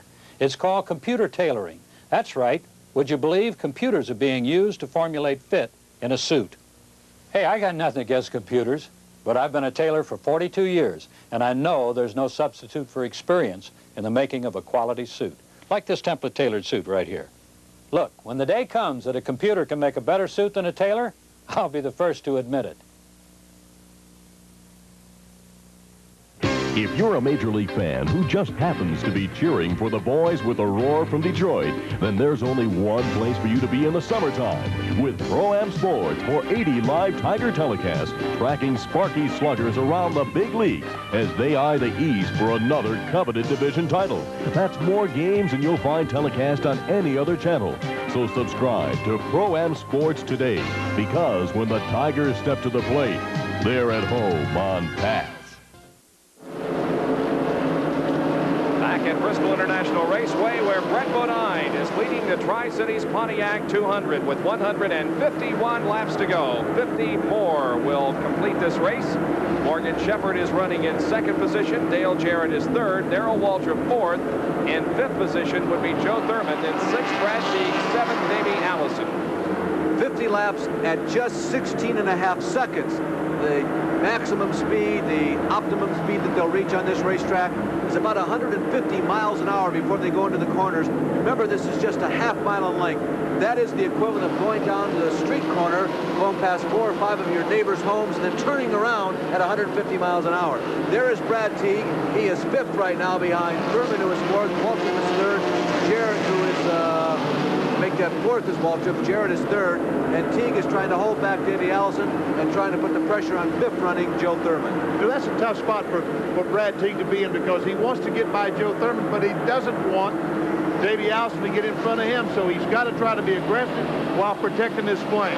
It's tough to do on a racetrack, as you mentioned, as fast as Bristol. And Luck and Pollard are still in that group. Plus, they've got another speedster, Mike Porter. We saw him lose a lap, about 20 or 30 laps ago, and he's back up to speed. Bob? The man on the move, though, is Dale Earnhardt. He's just about to catch up with this group and about to make a challenge on Davey Allison. He has moved back up to 8th position. He is on the lead lap and is certainly not out of this 200-lap event. Here he's on the outside of Davey Allison. Oh, goes right by him. Boy, that was quick. Look. Earnhardt slides right by him. He moves to 7th. He'll try to take 6th now from Brad Teague. Let's see if he does. They go down the backstretch. It's Earnhardt moving to the outside position. They'll go through here. It's 2 abreast. Oh, and Teague gets a little bit sideways. He loses the spot. Now Earnhardt is about to gain another one from Joe Thurman. And remember how many laps these people have been battling closely. Thurman and Earnhardt. Oh, they touch. Thurman and Earnhardt touch, but Earnhardt does not lose a position. And there is second and third. Here comes Dale Jarrett, really turning on here in the final quarter of this race, and Dale Jarrett has moved into second. Remember, we talked about him at the top of the show. There goes Earnhardt. Meanwhile, around Thurman in the high side, Earnhardt now has a relatively free track in front of him. I say relatively free because remember how hard it's been to pass Charlie Luck and Larry Pollard, but here comes Earnhardt running like a house of fire, like gangbusters. Passing Charlie Luck. He's looking now to pass Larry Pollard, and ahead of Pollard is the number 3 car of Mike Porter. The man on the move is Dale Earnhardt. We're timing his lap to see just exactly how fast he's going. He moves to the outside of Mike Porter in the 4th turn and completes that pass. Now he has relatively clean racetrack between himself and Darrell Waltrip, who is running in 3rd spot. 1760. That's about 1 second slower than he would qualify. But nevertheless, that's under racing conditions, and we saw him pass cars. And that's a 109.022 mile an hour lap unofficially. We'll time the leader now, Brett Bodine, to see how the two compare. Bodine crosses the finish line and the clock begins. Bob, on the last lap on my handheld watch, I got about 17.8, so let's see if he's showing consistency, and if he is running that quick, that means that Bodine is running as fast as Earnhardt, and by the way, he has about 3/4 of a lap lead. Let's see, 17.8, exactly what I had on the previous lap. But Earnhardt is faster by 0.2 of a second, and that was under racing conditions, passing cars. So Earnhardt is a force to be reckoned with. Now Darrell Waltrip has moved up to challenge Morgan Shepherd for that 3rd position. Remember that Dale Jarrett has moved into second. There is Waltrip on the inside, Shepherd on the high side, 2 Winston Cup competitors. And so far, Shepherd has been able to hold back Waltrip. Both of them see the other black and silver car of Dale Earnhardt in their mirrors. They also know, maybe Waltrip doesn't, but Shepherd does from the radios, that Earnhardt is once again on the lead lap and coming on. Well, these two will be added tomorrow night also in the Winston Cup race. Both Darrell Waltrip and Morgan Shepherd have already qualified for that race tomorrow night. So double duty being done here at Bristol. Earnhardt continues to be just a few yards behind these two, but they are battling for position. That is Morgan Shepherd and Darrell Waltrip. And Morgan holds Darrell off. Now Darrell comes back. Side by side, lap after lap. Darrell Waltrip, who has won 4 of the 9 Grand National races he has entered this year, and something like 40%, yes, 40% of all the Grand National races he has entered in the last 3 years. Whenever he runs here in this type of racing, he seems to do very well. Waltrip has him for the time being and will continue to remind you that Dale Earnhardt is closing in on these two. Yeah, you're going to see him pretty soon. Now, watching some of these wide shots, there's another black and silver car just off to the right. I guarantee you, he's going to be coming in the picture. There he is. Meanwhile, Brett Bodine has a 4.5-second lead on Dale Jarrett for that first position. Boy, Earnhardt, Benny is really coming on. He is running very quick. The problem is these two cars are side by side. How is Earnhardt going to get by? Where is he going to make it 3 abreast? Oh, Darrell Waltrip, a slower car. Rodney Boucher up in front. Waltrip had to back off and goes by Earnhardt on the outside. Earnhardt moves to 4th position. Let's see him go to work now on Morgan Shepherd. Earnhardt to the inside, and Dale Earnhardt moves to 3rd. I don't think we can stress enough. Yellow flag is coming out on the race course. What a tremendous break for Earnhardt. There are going to be several cars between him and the leader, Brett Bodine, but this wipes out about a half a lap lead that Bodine had on Earnhardt. What a tremendous break. Benny, I was about to say, I don't think we can underestimate how much attention it takes to do what Dale Earnhardt is doing. It's so difficult to be able to judge what's going on out there because things go around so quickly. It's like getting dizzy, and Earnhardt has been able to pay such attention. 171 laps completed. The 7th caution period of the evening is out. We'll be right back with more from Bristol.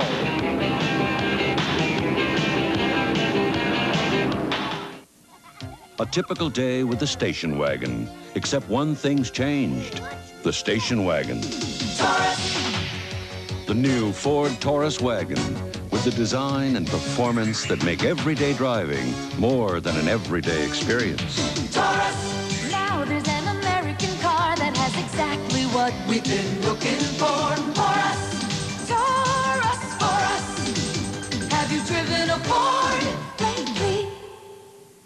Mr. Goodwrench knows your car's engine is an inferno of heat and friction. 100, 200 piston strokes of engine wear per second. It needs the life-saving fluid that protects it right. GM Goodwrench Motor Oil. Takes the friction, takes the heat. It's everything General Motors asks for in a fine motor oil. Get it from Mr. Goodwrench. No one knows your GM car better. No one. Last year here on ESPN, we presented a tremendous lineup of college football, and we'll begin it all again Saturday, August 30th at 8 o'clock Eastern Time as we present Miami at South Carolina. Looks to be an offensive battle of the quarterbacks. A tremendous year of college football, and it begins Saturday, August 30th at 8 o'clock Eastern Time, Miami at South Carolina. I don't know how the Hurricanes do it. They keep coming up with quarterbacks. This is like their 3rd or 4th in a row who looks destined for pro football status. Benny, we started to make the point about how much attention it takes to do what Earnhardt is doing. It's not enough that he's so fast. He's been able to pass cars in a racetrack where you really can't see that. Well, you can't see that well, and he's having to pass cars on the inside and outside.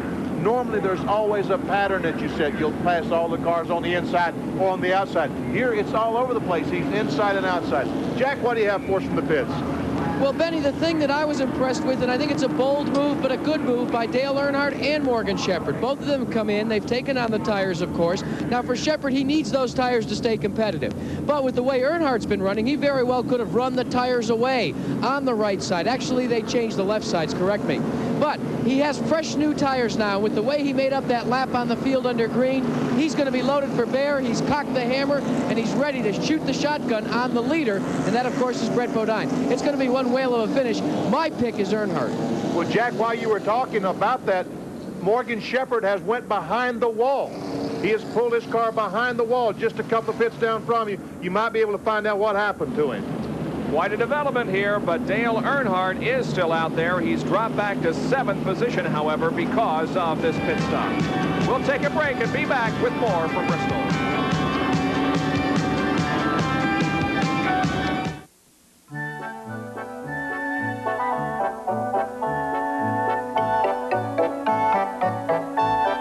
Only the most advanced watch factory in the world can offer you the first solar-powered, battery-free analog watch for less than $60.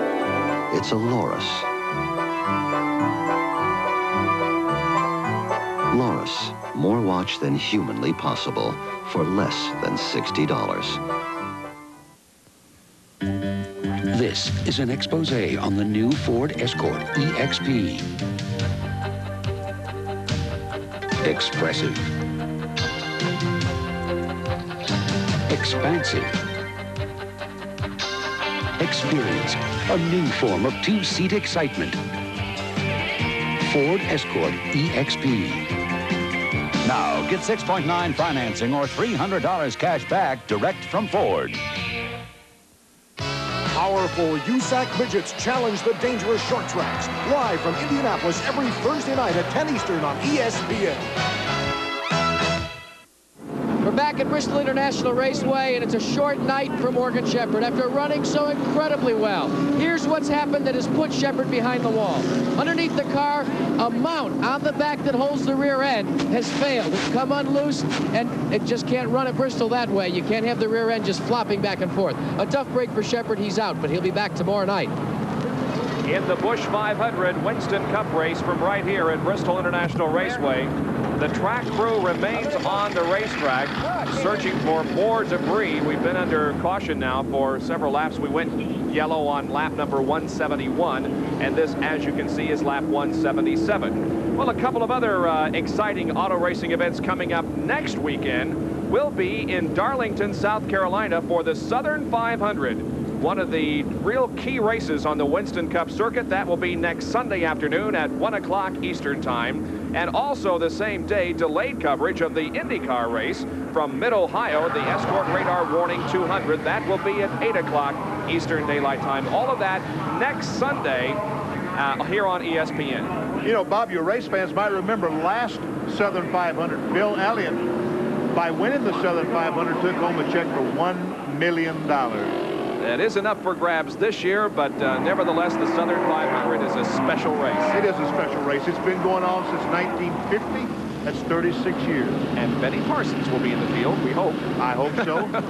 20. Benny Parsons has never won the Southern 500. We hope Benny Parsons wins next week. 20 laps to go, guys. A little bit more than 20. What is it, about 6 minutes? So we don't have very far to go at all in this race. Frankly, I'm a little surprised that Earnhardt chose to come in, although as Jack pointed out, Benny, he probably used up his tires running as hard as he did. I know he has fresh tires now, but once again, he has to go to work. He's got 6 cars between himself and leader Brett Bonine. He only had 1 or 2 before. It was a very surprising pit stop. I agree with you, Larry. I don't understand why he stopped, because right now, I don't know how he's going to get by all these cars and still win the race. All right, Brett Bodine leads him down. He takes the green flag. That's Dale Jarrett right behind him in second position. Darrell Waltrip is in third. Brad Teague is fourth. Oh, Teague is loose.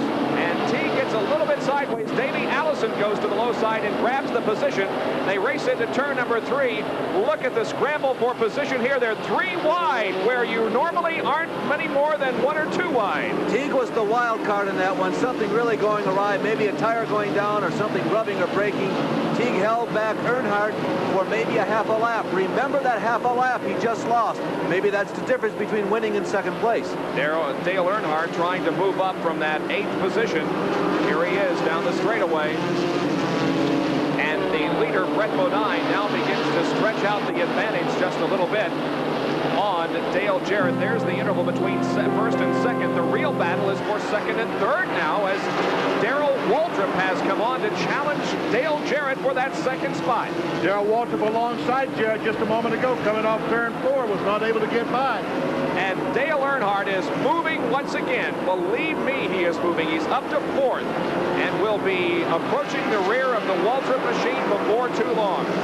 but it's unlikely that this time he will get by both Jarrett and Waltrip in, say, the space of a lap. There's Ronnie Silver. He's a lap car running in the top 10, but not among the leaders. Earnhardt has about 30 car lengths between himself and the leader of the race, the number 00 car of Brett Bodine.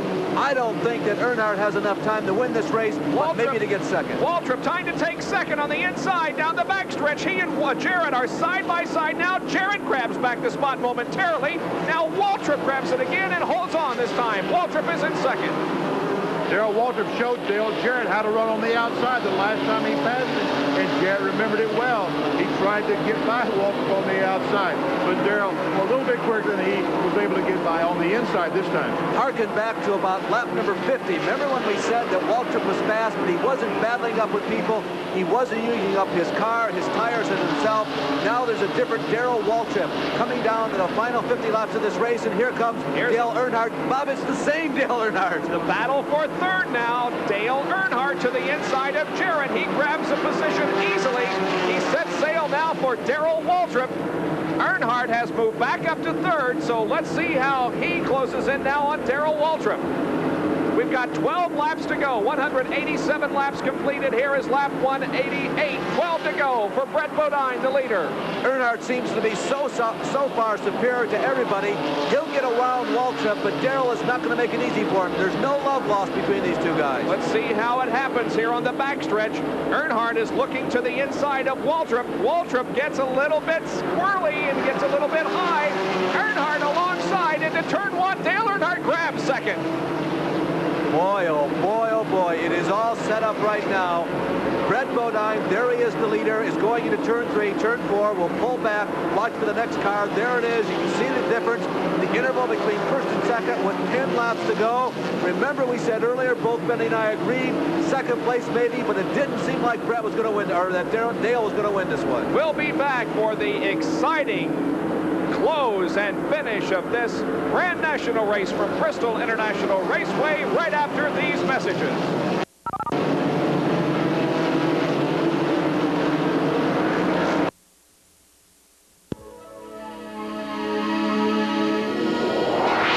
Express invites you to enter the world of information.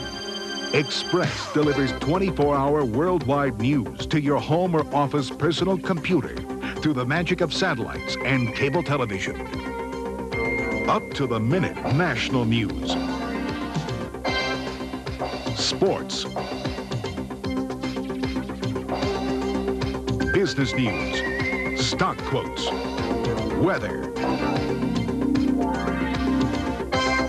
breaking international news and information from over 30 of the world's foremost news sources, all for a low monthly fee. Information when you want it. Express brings your computer to life. Call your local cable company for complete information.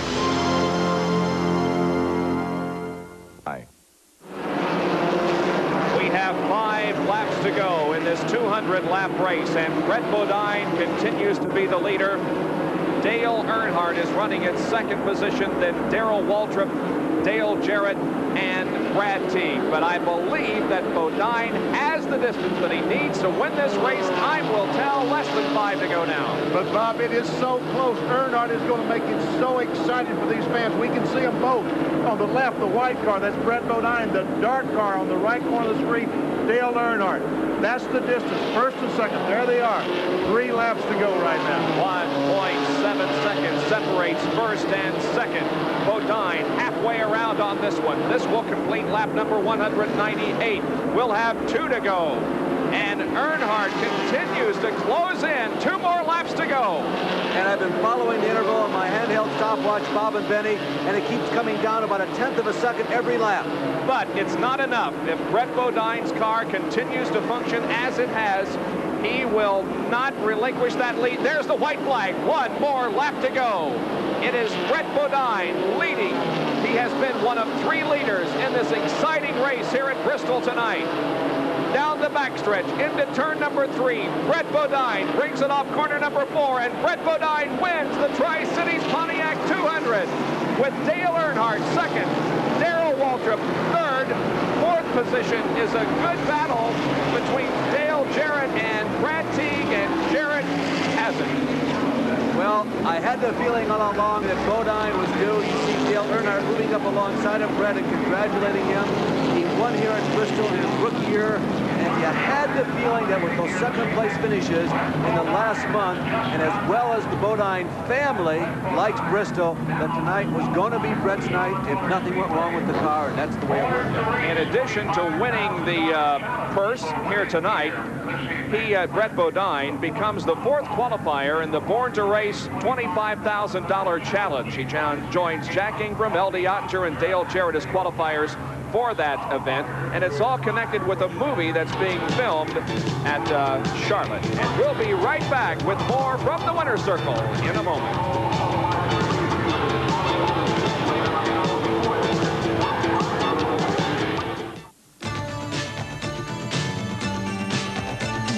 Get out, got to get away. Kind of Mustang, it's a Mustang kind of day. Got the feeling in the right groove. Got to Mustang attitude. Got to get out, got to get away. Now get 6.9 financing or $300 cash back direct from Ford. I put a good 150 miles a year of stop and go driving on my car. Quarter mile here, quarter mile there. It adds up. So I use Wynn's friction-proofing engine treatment. Adding a bottle with every oil change helps stop oil breakdown and oil burning. Wynn's has added protection and insurance that helps me run cooler and smoother. And if Wynn's does all that for my $100,000 race car, just think what it can do for this one. Wynn's, a better run for your money for over 40 years. Back at Bristol International Raceway, and Brett Bodine has brought his car onto the scales to have it weighed, part of the post-race inspection here. He'll soon be moving to victory lane, and we'll have a chance to talk with him, but a nice performance for the 2nd year in a row for Brett Bodine. It was an excellent performance. As a matter of fact, I was handed a note here that tells me this is the first time this year a Grand National driver regular, has won on a track larger than .395 miles. So the bigger tracks have been dominated by the Winston Cup drivers. Not tonight. Brett Bodine had their full measure. He was one of 3 leaders in this race. Besides himself, Brad Teague led for a while, and so did Morgan Shepherd. But he led 160 of the 200 laps en route to the victory here this evening. Bob, it also pushes Bodine very close, if not over $100,000 in winnings in Grand National Division so far this year.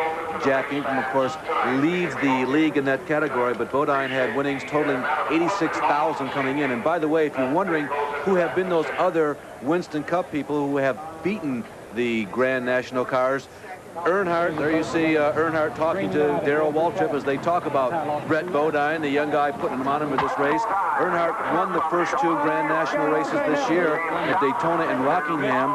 Waltrip won at Darlington. Morgan Shepherd won here at Bristol. I guess you'd call him now a Winston Cup regular. Waltrip won again at Dover, and then at Charlotte it was Tim Richmond.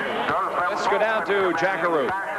Well, Brett Bodine has made his way to victory lane without his race car. They're still weighing it and checking it. Maybe they're not convinced that you were legal the way you made really mincemeat out of the competition tonight, Brett.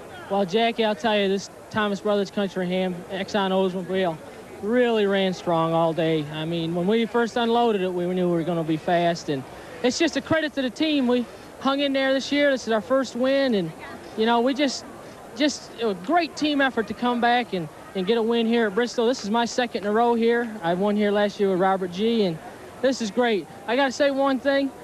I want to say happy birthday to my grandfather. He's 93 years old today. Well, this is one whale of a birthday gift, no question about that. But sure is. Brett, the thing that I was most impressed with is there was a lot of talk about the fact that, you know, there was so much racing behind you, but you dominated the first part of the race, came in, took your pit stop, took on fuel, checked things over, and then slowly and methodically worked your way back to the front. And after that, it was tout fini. An awful lot of maturity for a young driver such as yourself. Where do you get it all? Well, I'll tell you, it all comes from my older brother, Jeff. You know, I watched him race for years, and that's who I learned how to drive from. And a lot of times people say it looks like Jeff in the car. Well, I try to pattern myself after him. He's a thinking driver, and that's what I want to be, a thinking driver.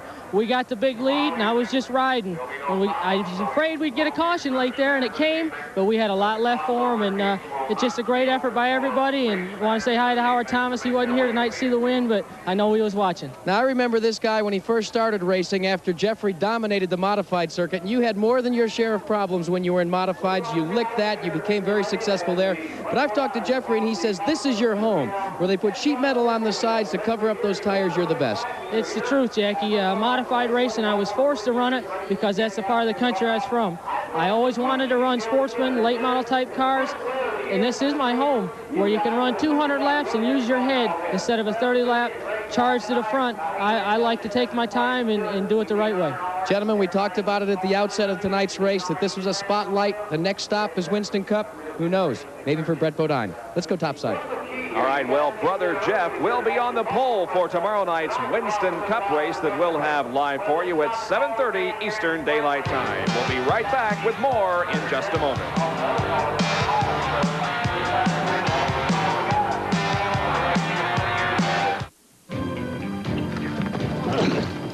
They say the best ones are the hard ones.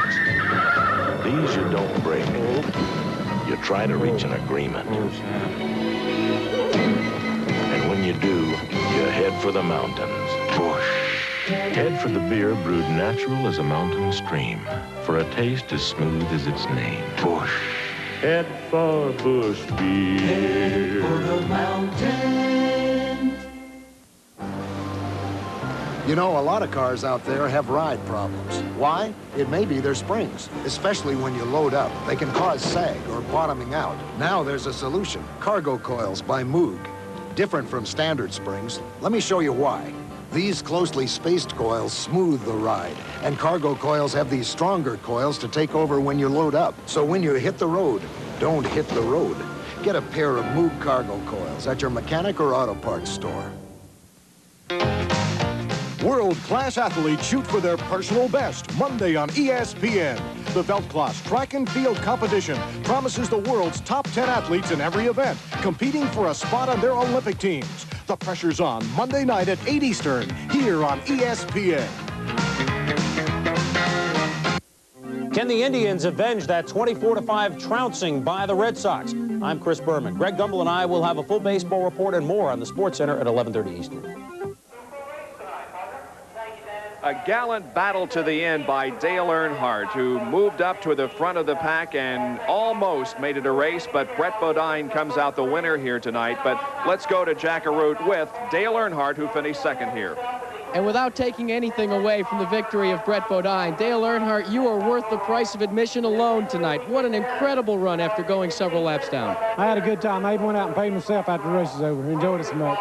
You know, we got those 2 laps down with the left rear flat, and you know, you wonder whether you ought to go on and run because you can't make that much money, but I said, hell, we can make that up. And we went back out there and stood on it and got our laps back. And at the end, if I hadn't had to race the lap cars, I think I could have caught him. But I used up the right sides, and congratulations to Brent. And, you know, Goodwrench Chevrolet did a good job tonight, and we just tickled to get second. Now, you used up the right sides, and that was the reason for that late race pit stop. You had to take on right side tires. No, I took on lefts. I'd already took on rights on the caution, and the rule is you can take 2 on the left, too.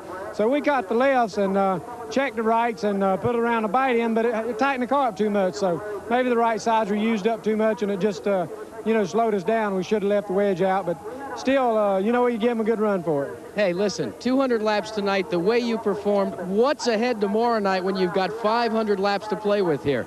Hell, I just got warmed up tonight. If this is just a warm-up, I don't want to see the bonfire tomorrow night, guys. It should be exciting, and we hope you will be with us at 7:30 tomorrow night. Hey, fellas, you see the screen on the screen right now? That's Darrell Waltrip on the left, Dale Earnhardt on the right. Darrell Waltrip has a sponsor now on his Grand National car, Rainbow Bread. Right. And when I saw this shot a moment ago, all I could think of, that's Rainbow on the left and that's Rambo on the right. Oh, Benny, boo. All right, the top 10 finishers. Brett Bodine, the winner. Dale Earnhardt, second. Darrell Waltrip, third. Davey Allison, fourth. Dale Jarrett, fourth. And Davey Allison, fifth. Finishing in 6th position was Rick Mast. 7th was Joe Thurman. 8th was Ronnie Silver. Charlie Luck finished 9th. And Brad Teague had a 10th place finish. We'll be back to have some closing comments from Bristol International in a moment.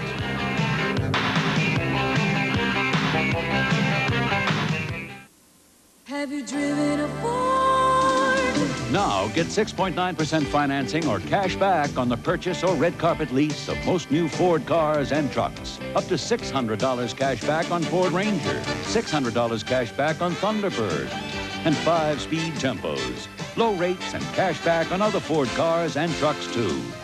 That's 6.9 financing or cash back on the best-built American cars and trucks. 6 years running. The 1985 NHRA Pro Stock Champion. Tires, Goodyear Racing Eagles. The 1986 Street version. Tires, Goodyear Eagles. The 86 SCCA GT1 Champion.